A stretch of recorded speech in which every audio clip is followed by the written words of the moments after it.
बिस्मिल्लाहिर्रहमानिर्रहीम, अस्सलाम वालेकुम। मैं हूं आपका होस्ट चौधरी इरफान ज़हीर, आपको स्पोर्ट्स ऑन में वेलकम कहते हैं। नाज़रीन, फीफा वर्ल्ड कप ट्रांसमिशन आप देख रहे हैं। बहुत ज़बरदस्त, बहुत शानदार मैचेस चल रहे हैं। क्वार्टर फाइनल जैसे आज आपने देखा, एक बहुत बड़ा गेन अपसेट हमने देखा कि मोरक्को ने पुर्तगाल को 1-0 से हरा दिया।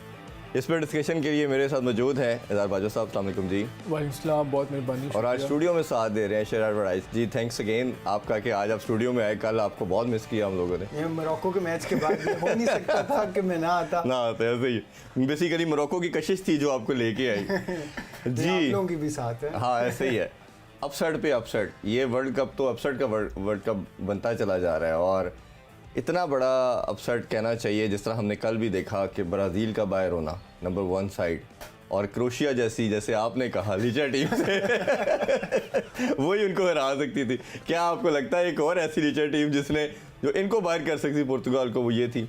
सबसे पहले तो मैंने और शरियार ने दोनों ने प्रिडिक्ट किया था कि मोरक्को ना सिर्फ स्पेन को रहेगी और पोर्चुगल को भी हराएगी और सेमीफाइनल्स तक जाएगी। बिल्कुल ऐसे ही। तो ये लेकिन ब्राज़ील वाली प्रेडिक्शन खराब हो गई आप दोनों की वो हमारी प्रेडिक्शन इसमें तो वैसे हमारी खुशी भी डबल होगी ना, एक मुस्लिम कंट्री। फिर पहली हम देखें कि अफ्रीकन कंट्री जो है वो जो जीती। मोरक्को को मैं लीचर नहीं कहना चाहिए, उन्होंने बहुत बहादुरी से खेला है। ठीक है। और आप देखें कि फर्स्ट हाफ में they came here to play football. ऐसा नहीं था कि वो ये सोच रहे थे कि हमने इसको पेनल्टी तक खींचना है। और डिस्पाइट द फैक्ट कि पोर्चुगल की पोजीशन ज़्यादा थी, जब भी मोरक्को को बॉल मिलती थी दे प्लेड विद इंटेंट, और वो बड़े अच्छे चांसेस क्रिएट कर रहे थे फर्स्ट हाफ में। और जो उन्होंने गोल किया बहुत प्यारा गोल था। आप देखें कि अतियत अल्लाह जो ये पिछला मैच नहीं खेल रहा, इस मैच में सिर्फ इसलिए खेला है कि जो उनके जो main first choice left back है मजरूई, वो इंजर्ड था, उसकी जगह उसे मौका मिला और उसने बहुत प्यारा क्रॉस दिया। और इसी तरह के क्रॉसेस होते हैं जो कीपर के ज़हन में डाउट डालते हैं कि मैं आगे आऊँ या मैं पीछे आऊँ। This was a perfect cross. और जहाँ हमने पहले भी काफ़ी दफ़ा जिक्र किया, जो टाइमिंग ऑफ द जंप बहुत इंपॉर्टेंट होती है अटैकर की। इस गोल में भी यूसुफ नसीरी की टाइमिंग बहुत इंपॉर्टेंट थी, and he got in front of the keeper and he buried it into the back of the net. बहुत प्यारा गोल था। क्रेडिट जो क्रॉस कर रहे थे अतियत अल्लाह उनको भी जाता है और यूसुफ नसीरी को भी जाता है कि ही वॉज ब्रेव और he took his chance, he timed his jump to the perfection and it was a perfect finish. बिल्कुल इसके अंदर अभी देखें, ये this is one of the reasons कि Spain, Portugal, even Belgium, they have found it very difficult to score against and win against Morocco, क्योंकि उनके पास वो अटैकिंग थ्रेट हमेशा मौजूद रहता है। ज़ियेख, हकीमी, बुफॉल ने इस वर्ल्ड कप बहुत अच्छा खेला है, एक्सपेक्टेशन से ज़्यादा अच्छा खेला, बिकॉज वो स्टार प्लेयर नहीं रहा ऐसे ही। और इस तरह मंजूरी ने भी, लेकिन आज इसी वजह से जिस तरीके की वो इंटेंट के साथ खेलते हैं, तो हर टीम को होता है कि ये किसी भी टाइम हमें ब्रेक के ऊपर काउंटर पे स्कोर कर सकते हैं। That is what we saw here. अभी भी ब्रेक ही हुई थी और शुरू में ही जिस तरह इजहार ने बात की कि वो इंटेंट के साथ खेलने आए थे, पहले 10 मिनट के अंदर 2 बड़े अच्छे चांसेस बन चुके थे दोनों टीम्स के, और उसके अंदर ज़्यादा अच्छा चांस जो था मोरक्को का था। कुड हैव थॉट कि अल नसीरी जो है उसने ये चांस शायद गवा दिया उनको 1 अप करने का। बट उसके बाद 15-20 मिनट जो है बड़ा ओपन प्ले रहा और फिर थोड़ी देर जो है वो पोर्चुगल ने उसको कंट्रोल करने की कोशिश की, एंड देन उसके बाद you could see something was happening. Morocco के चांसेस बेहतर से बेहतर होते जा रहे थे ऐसे ही। और क्रेडिट यहाँ पे जो है वो मोरक्को को ही जाता है। मोरक्को के यहाँ पे इस वर्ल्ड कप में, इस मैच में स्पेसिफिकली जिस हीरोइज्म से खेला है, जिस इंजरी फटीग टीम के साथ खेला है। स्टार्ट उन्होंने किया, उनके पहले जो 4 जो कोर टीम है उनकी, जो कोर बैक लाइन है, उनमें से 2 जो स्टार प्लेयर्स थे वो उनके नहीं थे। जिस तरह उसने बात की लेफ्ट बैक की मजरूई की और जो एगर्ड की। और उसके बाद इंजरी मैच के अंदर भी होती रही। इनका जो उसके बाद जो सेकंड जो सेंटर बैक है जो साइस जो है वो ही गॉट इंजर्ड, और जब वो इंजर हुआ तो वो आपने भी देखा कि वो द इमोशंस वर इनक्रेडिबल। मेरे ख्याल 68-67 मिनट पे इंजर हुआ, और जब वो इंजर हुआ उसके बाद you could see some tension in the ground. You could see कि अब एकदम मोरक्को की जो कॉन्फिडेंस था, जिस कॉन्फिडेंस के साथ वो खेल रहे थे, जिस कॉन्फिडेंस के साथ लग रहा था कि ये प्ले आउट कर लेंगे, क्योंकि उस टाइम तक वो अटैक कर रहे थे, that got shattered a lot. Last minutes के अंदर फिर एक रेड कार्ड भी दिखा दिया गया, और वो भी 10 प्लेयर के साथ। पहली अफ्रीकन साइड मोरक्को की परफॉर्मेंस है उसको हम क्रोएशिया से कंपेयर नहीं कर सकते। उसकी वजह यह है कि मोरक्को ने फर्स्ट हाफ में उन्होंने अटैकिंग फुटबॉल खेली। बेशक पोर्चुगल के पास पोजीशन थी, लेकिन जब भी मोरक्को के पास बॉल आती थी वो बहुत तेज़ी से ब्रेक करते थे, तेज़ी से रन्स बनाते थे और उनके जो प्ले मेकर्स थे तेज़ी से रन्स स्पॉट करते थे और उनको प्ले इन करते थे। और इसी का जो उन्हें गोल किया, इसी का एक नतीजा था। ये नेचुरल सी बात है कि आप पहली दफ़ा क्वार्टर फाइनल्स में आए हो, पहली अफ्रीकन साइड हो या पहली अरब साइड हो जिसके पास अपॉर्चुनिटी है कि सेमीफाइनल में जाने की, और आप 1-0 अप हो, आप नेचुरली कॉशियस हो गए, आप नेचुरली मैयड हो गए। और जब इस तरह की सिचुएशन में ये चांसेस बनेंगे दूसरी टीम आप पे हावी होने के, ऐसा होगा क्योंकि पोर्चुगल एक अच्छी टीम है, उन्होंने भी बाउंस बैक करना है, वो उन्होंने पूरी एफर्ट करनी है। तो ये उस तरह नहीं हम कंपेयर कर सकते जो क्रोएशिया की परफॉर्मेंस थी, क्योंकि क्रोएशिया तो जब 0-0 थे तब वो डिफेंसिव थे, मोरक्को तब डिफेंसिव हुआ जब उन्होंने 1-0 की लीड ले लिया। और उसके बाद, और ये बड़ी हैंडीकैप्ड साइड थी, जिस तरह शरियार ने बात की, उनके दोनों जो एक सेंटर बैक और लेफ़्ट बैक वो इंजर्ड थे, उनकी जगह उन्हें रिप्लेसमेंट अल-यामीक को लाना पड़ा और अतियत अल्लाह को लाना पड़ा। फिर साइस जो उनके कैप्टन है, और इसी वजह से शायद उनके अंदर नर्व्स क्रीप नहीं हुई, क्योंकि वो एक कैप्टन है और बड़ी सॉलिडिटी प्रोवाइड करती हैं एट द बैक। तो उसकी वजह से नेक्स्ट सेकंड हाफ में जो एक किस्म का कॉशियस अप्रोच था मोरक्को का, वो नेचुरल था। उस पर हम इस तरह तनकीद नहीं कर सकते कि जी वो उन्होंने आके फुटबॉल खेलनी है।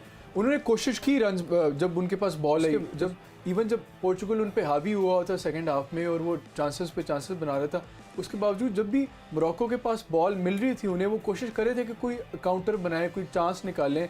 जिस तरह आपने देखा कि लास्ट मिनट में एक वो स्टॉपेज टाइम में एक 1-on-1 अपॉर्चुनिटी मिली थी अब्दुल खैल को, जिसको वो चिप मिस कर गया। बाद में मारा भी सबने उसको इतने के बाद सबने उसको मारा भी कि ये तूने क्या किया। बट ये शो करता है ना 90+6 मिनट्स पे 10 मैन टीम जो उस टाइम पे ड्रेन हो चुके हैं, कितनी दफ़ा प्ले स्टॉप किया, बंदे उनके जो प्लेयर्स हैं वो नीचे गिरे थे जस्ट बिकॉज क्रैम्प्स हो रहे थे। दे वर फुली ड्रेन्ड, उनका टैंक जो वो बिल्कुल खाली था। एक अच्छी बड़ी चीज़ नज़र आई, मोरक्को की बात करें तो सिर्फ पोजीशन 26% है, उनके पास 74 थी, लेकिन अच्छी चीज़ ये नज़र आई कि उन्होंने गोल पे फ्री अटैम्प्ट नहीं करने दिए। जिस तरह पुर्तगाल अपने चांसेस क्रिएट करता है और जाके करीब से अटैक करता है, उनके जो डिफेंडर थे वो गोल लाइन से पहले ही उनको रिस्ट्रिक्ट कर लेते थे। जो बाकी अटैम्प्ट्स थी वो काफ़ी दूर से, वर्ल्ड जिसे शॉट्स कहना चाहिए, वो शॉट्स थी। तो ये आपको लगता है कि पूरा गेम प्लान उनके पास था कि हमें जो हमें अपॉर्चुनिटी मिलेगी हम उसको एग्जीक्यूट करेंगे, और इनको चाहे रोनाल्डो की बात कर दें या बाकी जो जितने भी उनके अटैकर थे उनको हमने आगे नहीं आने देना। और आपने देखा कि लास्ट मिनट के अंदर एक क्रॉस के ऊपर बड़ी गोल्डन अपॉर्चुनिटी क्रिएट हुई जो लकीली हेड बाहर गया। आपकी बात से मैं 100% इत्तेफाक करता हूँ। एक जो पेपे का स्टॉपेज टाइम में आखिरी अपॉर्चुनिटी थी, that was probably the best chance of Portugal and that came right at the 98th minute. उससे पहले भी पोर्चुगल ने चांसेस बनाए, एक दफ़ा फर्स्ट हाफ में क्रॉस बार हिट किया, उसके अलावा भी लेकिन दूसरे चांसेस है that were shots from outside the box, close range से एफर्ट नहीं थी। एक उसने ब्रूनो फर्नांडिस ने शॉट मारी जो that went over the cross bar, एक जाओ फिलिक्स ने लेफ्ट से राइट से कट इन करके अपने लेफ्ट फुट से शॉट मारी जिस पे बहुत प्यारा बोनो ने सेव किया। और जहाँ कहीं कोई अपॉर्चुनिटी निकाल लेता था गोल की या शॉट मार लेता था पोर्चुगल, तो वहाँ पे बोनो खड़ा था।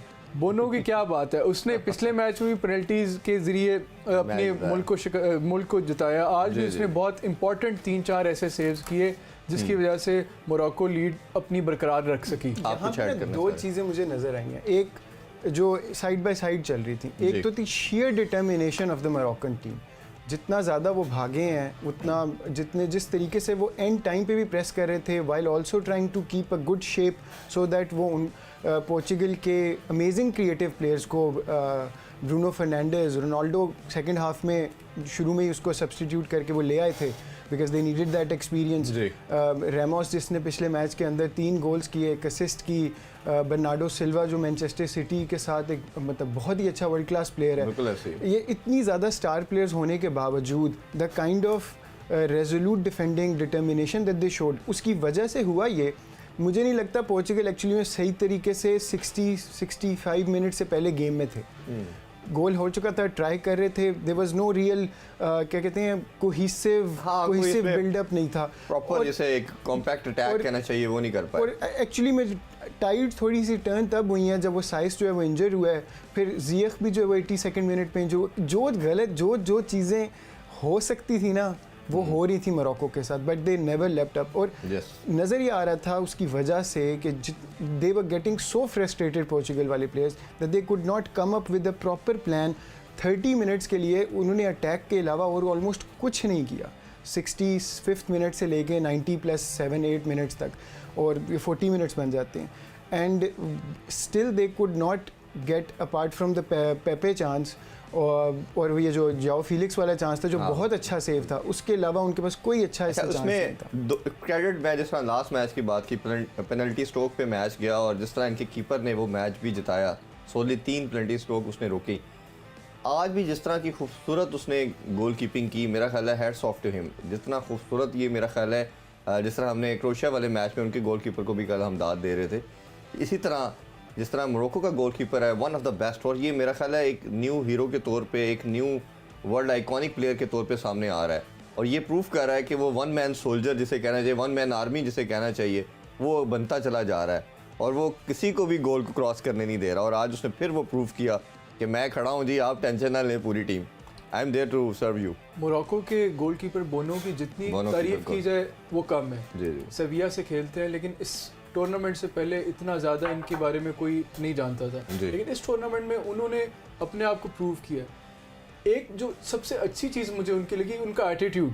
आप देखिए जब भी कोई शॉट आती थी और वो अटैकर मिस कर देता था या उसको रोकते थे, उनके चेहरे पे बड़ी खूबसूरत सी मुस्कुराहट आती थी, और इससे शो और अपने डिफेंडर को भी बड़ा वो जुबिलेंट रखते थे ताकि लाइवली आपके बैक पे ऐसा गोलकीपर मौजूद हो हु इज लाइक एक कह लेंगे पिलर की तरह, एक टावर की तरह आपके पीछे खड़ा हुआ है, तो उसके बाद जो आपके डिफेंडर्स होते हैं या मिडफील्डर्स होते हैं उन्हें बड़ा कॉन्फिडेंस मिलता है। उन्हें पता होता है कि अगर थोड़ी बहुत हमसे कहीं एरर भी हो गया या दूर से भी शॉट आ गई तो 95% चांस है कि बोनो रोक लेगा।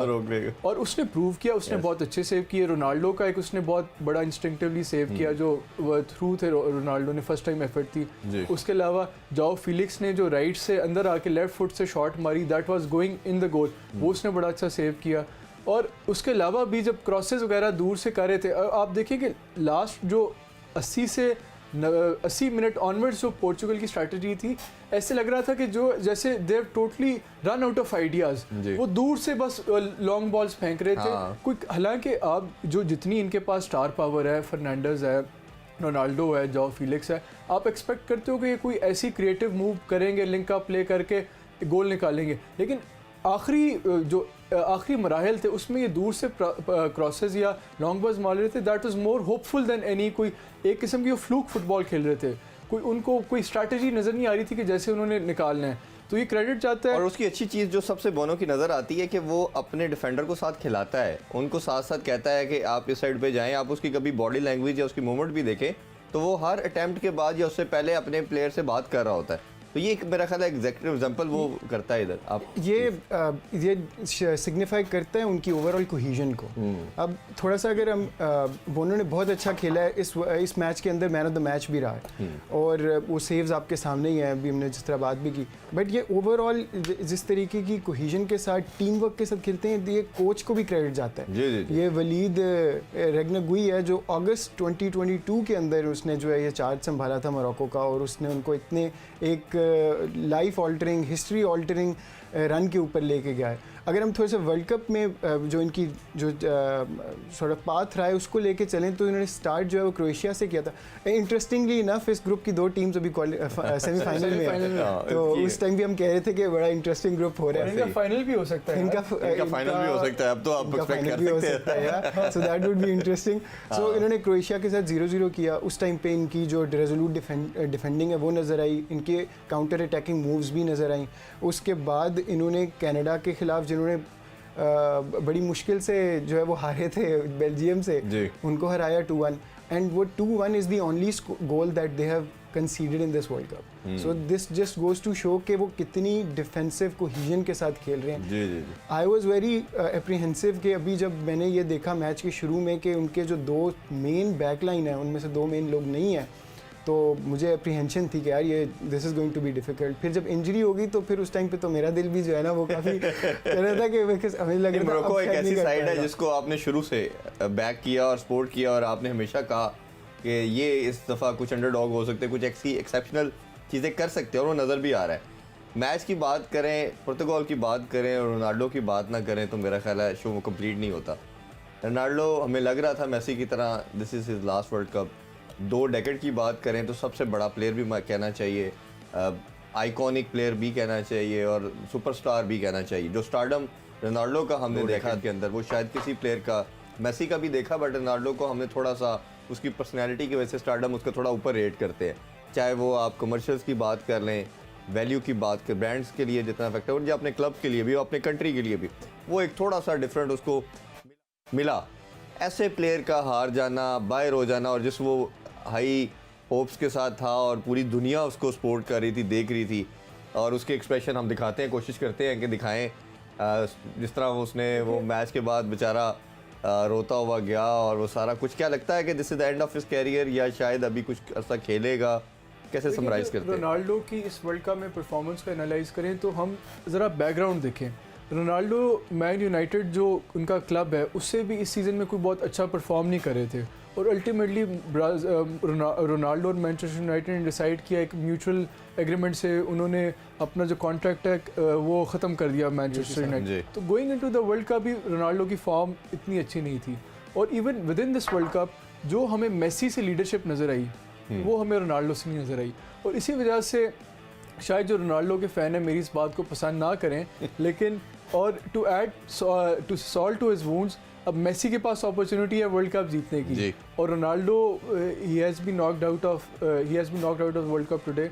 तो अब उसके लिए ये एक बड़ा मुश्किल, it will be very hard for him to take, क्योंकि हमेशा से जो पिछले 10-15 साल में उसका कंपैरिजन मेसी से होता रहा है, तो वो स्पार्क हमें रोनाल्डो से नज़र नहीं है। इसी वजह से जिस मैच में रोनाल्डो नहीं खेले, जो लास्ट राउंड ऑफ 16 वाला मैच था, उसमें अच्छा खेला। आज रेमोस का वो वाला, रेमोस से भी वो हमें नज़र नहीं आई, उसको एक अपॉर्चुनिटी मिली सेकंड हाफ में जो उन्होंने हेड करके वाइड कर दिया, तो वो हमें रोनाल्डो से उस किस्म की वो लीडरशिप या वो डाउन द जो फ्लुएंसी है वो नज़र नहीं आई इस वर्ल्ड कप। आप कुछ ऐड करना चाहिए? रोनाल्डो अब जिस तरह की शॉट उसको मिली, जिस तरह का उसको एक चांस मिला था, जो बुनो ने बड़ा अच्छा सेव किया, बट इस तरह की अपॉर्चुनिटीज़ रोनाल्डो को रियल मैड्रिड के अंदर स्पेशली और यूवेंटस के अंदर भी, जिसमें वो मैनचेस्टर यूनाइटेड से पहले खेलते थे, काफ़ी दफ़ा मिली हैं। And you would expect the player of with the you know the quality of, जो इसकी क्वालिटी है कि वो he would try to put the ball into the air, वो थोड़ा सा उसको बॉल को फ्लाइट देगा and he can pick any corner उस जगह से। और जिस तरीके की उसने शॉट खेली, जो कॉन्फिडेंस है हमें, जो रोनाल्डो से हम एक्सपेक्ट करते हैं, वो that was not to be seen. और वो नेचुरली जिस तरह इजहार ने बात की, अगर आप एज क्लब कैप्टन भी जो है वो, अगर आपको वर्ल्ड कप के अंदर नॉकआउट टूर्नामेंट मैचेस के अंदर आपको बेंच होना पड़ रहा है, दैट मीन्स के the coach does not have the confidence in you, yourself do not have the confidence to tell the coach कि नहीं, I can I come through. उसका एक्सप्रेशन देखें, वो बेचारा किस बॉडी लैंग्वेज के साथ ही इज़ गोइंग बैक, और वो सारा थ्रू आउट द वॉक करता हुआ जो ड्रेसिंग रूम की तरफ गया, वो मेरा ख्याल है काफ़ी हार्ड ब्रेकिंग, हार्ड रेंचिंग था उसके लिए भी और उसके फैंस के लिए भी, क्योंकि दुनिया में शायद सबसे ज़्यादा व्यूवरशिप अगर किसी प्लेयर की थी तो वो रोनाल्डो है। आपको लगता है कि उसका कैरियर भी ख़त्म होने की तरफ जा रहा है? This could be last world cup of him, और जैसे अभी हम परफॉर्मेंस की बात कर रहे हैं, फॉर्म की बात कर रहे हैं, और लगता है कि इसके बाद कैरियर वैसे ही शायद एंड हो जाए उनका? रोनाल्डो जो है वो एक ऐसा प्लेयर है जो बहुत अरसे से खेल रहा है, बट जहाँ पे हम बात करते, एक तो ये कि अभी जो इसने लेकिन क्राई करना, हम वर्ल्ड कप इतना इमोशनल एक इवेंट होता है कि उस टाइम के बाद सारे ही क्राई कर रहे होते हैं, लुइस सुआरेज से लेके बाकी जो भी हैं, नेमार को भी कल देखा हमने, नेमार को भी देखा, the outpouring of emotions, they have this huge responsibility, the star players have huge responsibility on their shoulders, and जब वो नहीं उसको पूरा कर पाते, उनके अपने लिए भी मुश्किल होती है।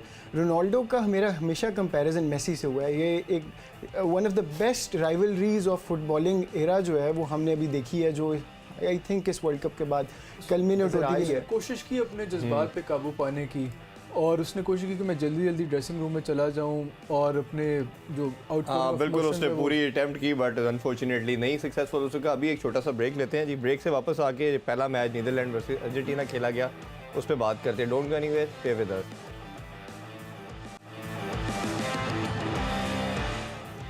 Once again welcome back in Sport On. और हम बात कर रहे थे फीफा वर्ल्ड कप के हवाले से।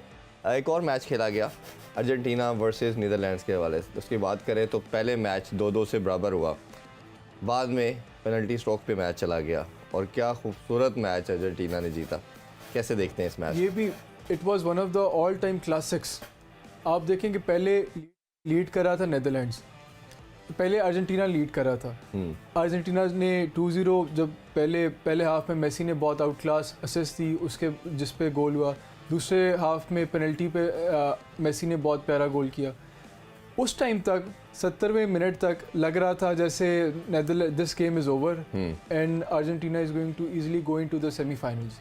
फिर अचानक से एक सब्स्टिट्यूशन होती है, एक लंबा चौड़ा तगड़ा जवान लेके आते नेदरलैंड्स वाले जो एक 84th मिनट में गोल करते हैं जी, और एक 101वें मिनट में इक्वलाइज कर देते हैं जी। और उस टाइम लग रहा होता है जिस तरह जो क्रोएशिया ने ब्राज़ील के साथ किया, इसी तरह नेदरलैंड ने अर्जेंटीना के साथ किया। ऐसे ही। लेकिन क्रेडिट जाता है अर्जेंटीना को कि वो ऐसी यार आप 2-0 जीत रहे हो और you have once foot in the semifinal, उसके बावजूद आपकी जो 2-0 की लीड है वो ओवरकम हो जाए और 2-2 पे चला जाए। इस सिचुएशन में बहुत ज़्यादा मेंटल स्ट्रेंथ चाहिए होती है कि आप उसमें दोबारा रिएक्ट करके दोबारा उससे बाउंस बैक करके आप दोबारा मैच जीत सको।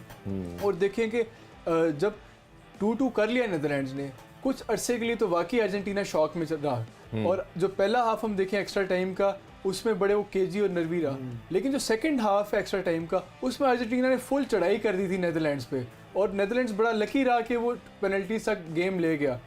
फिर क्रेडिट जाता है मेसी को। दिस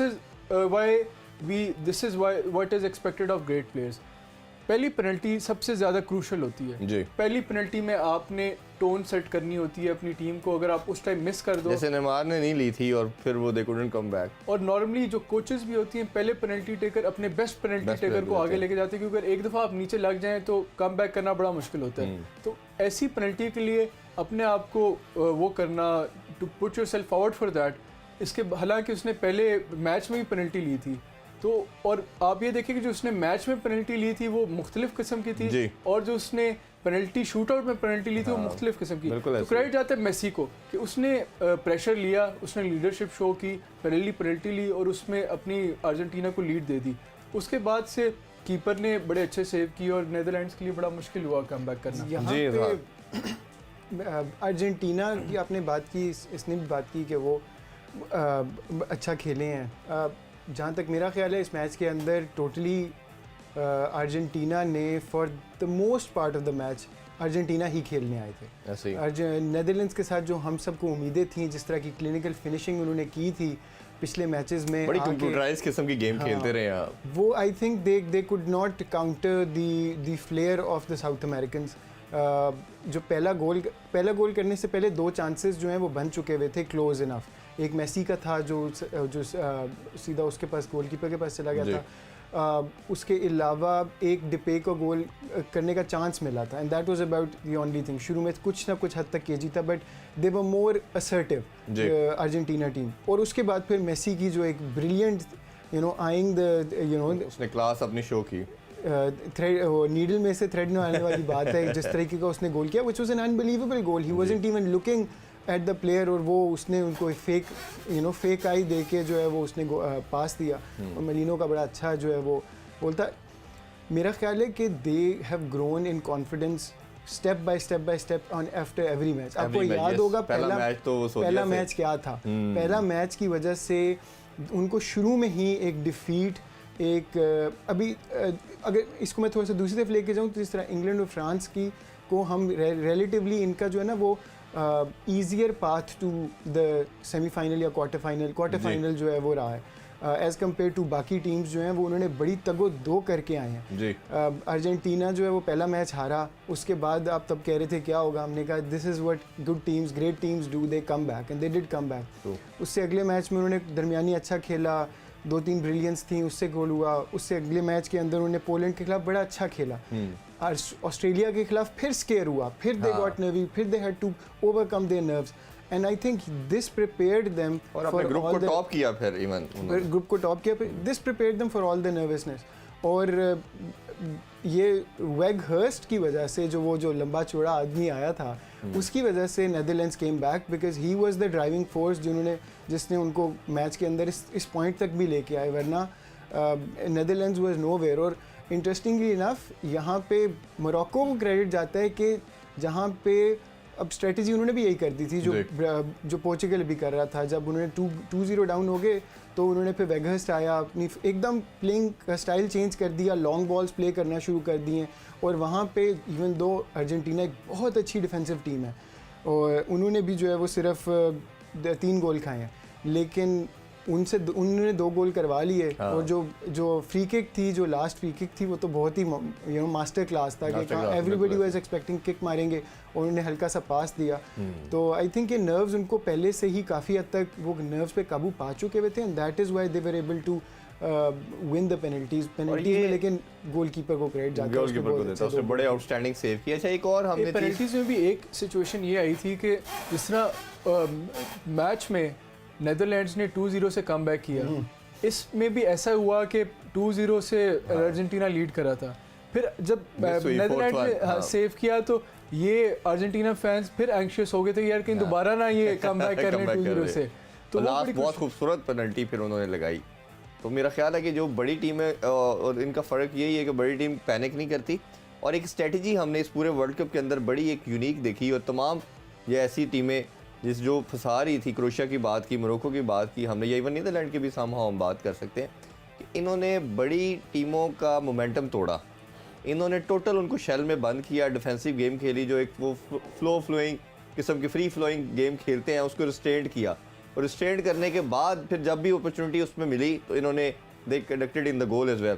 तो ये मेरा ख्याल है एक बड़ी क्लियर एविडेंट किस्म की इनकी गेम प्लान नज़र आई सब टीमों की और ये बड़े होमवर्क के साथ आई। इसी वजह से हमने देखा बेल्जियम बाहर हुआ, जर्मनी बाहर हुआ, ब्राज़ील अब बाहर हो गया है, तो पुर्तगाल आज बाहर हो गया। तो ये इन टीम्स का बड़ा मेरा ख्याल है ज़बरदस्त किस्म की अप्रोच थी और ये फुटबॉल के लिए बड़ा इंपॉर्टेंट है कि ऐसी टीम जो नॉर्मली पहले टेंडेंसी यही होती थी कि बड़ी टीमें आराम से इनको हरा के बाहर कर देती थी, बड़ा एक आधा अपसेट होता था। बट इस वर्ल्ड कप के अंदर तो एक सीरीज अपसेट की कि इन टीमों ने इनको हरा के रख दिया। यार इस वर्ल्ड कप में तो हम किसी मैच की कोई प्रेडिक्ट नहीं कर सकते।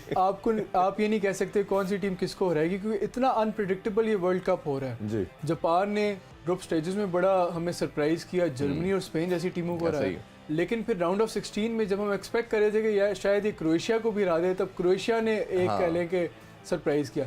फिर राउंड ऑफ 16 में ब्राज़ील ने बहुत कॉम्प्रिहेंसिवली साउथ कोरिया को रहा है। जब हमें लग रहा था कि यार ये लग रहे हैं जो वर्ल्ड कप लेके जाएंगे, उन्हें क्रोएशिया ने फिर अगले मैच में सरप्राइज कर दिया। तो जिस तरह का ये वर्ल्ड कप हो रहा है इसमें हम किसी टीम को कोई प्रेडिक्ट करना बड़ा मुश्किल हो रहा है कि कौन किसको हराएगी और किसी मैच को। और इसमें गेम टू गेम वेरी कर रहा है, हर टीम की डिफरेंट स्ट्रैटेजी है। जो मोरक्को की स्ट्रैटेजी यही रही है कि वो जो उनकी कोर है उस पर बड़ा रिलाई करते हैं, डिफेंसिवली सॉलिड रहते हैं, लेकिन डिस्पाइट दैट जो उनका फ्रंट 3 हैं, यूसुफ अल नसीरी, बुफाल और ज़ियाश, वो बड़े क्रिएटिव और बड़ी तेज़ स्पीड से अटैक करते हैं, उस पर रिलाई करते हैं। और इसी तरह अर्जेंटीना ने ऐसा अपनी जो शुरू में तो बड़े नर्वस और डॉजी रहे, लेकिन मैं फिर भी कहूँगा कि अभी तक अगर अर्जेंटीना सेमीफाइनल्स में पहुंची है तो क्रेडिट मेसी को जाता है। He has turned out as a true leader for his country. हर मैच में उसके जो चाहे गोल करा या असिस्ट या उसका गोल है या असिस्ट है और या फिर कोई ऐसी उसकी वो पास है, की पास है जिससे उसने मैच चेंज किया।